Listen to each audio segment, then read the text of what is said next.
ukudziwa kale mkazi ngwanu wake ndikantchito akabadutsa pa iwo wayamba kale step 1 kuyang'ana lambali kunyambita bino akudutsa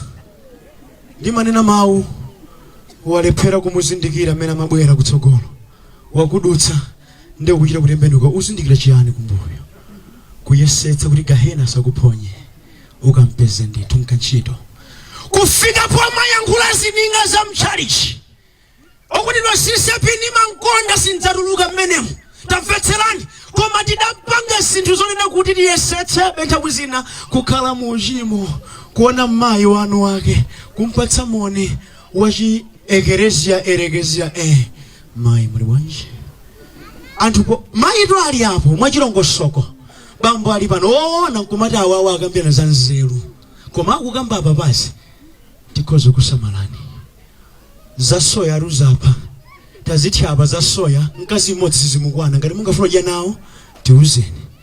tikusthandizani kuyesetsa hayi kuyankhani mawa phone kiti kodi waganizabe zimene zija kuyesetsa kuti gahena sanani wali sikamponye kupanga plan wapeza ndalama mofutikira ndalama iyi nkamwera kachaso ino no samota penyandi kuno ino moru mama kachaso first choice onene betsa umudutsa pa umaka kachaso mkaka wabwino hu ori mutamwa mukhozu utasamala hayi ndithu koma kachaso kuyesetsa okunidwa kuvala chovulako nkurani kodi kuti gahena satani kodi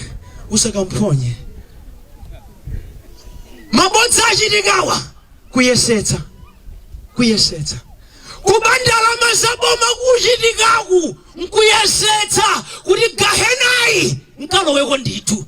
ndenu nanu unyambira za COVID-19 utidzimula kwambiri ukasula ndalama zamphawi kuyesetsa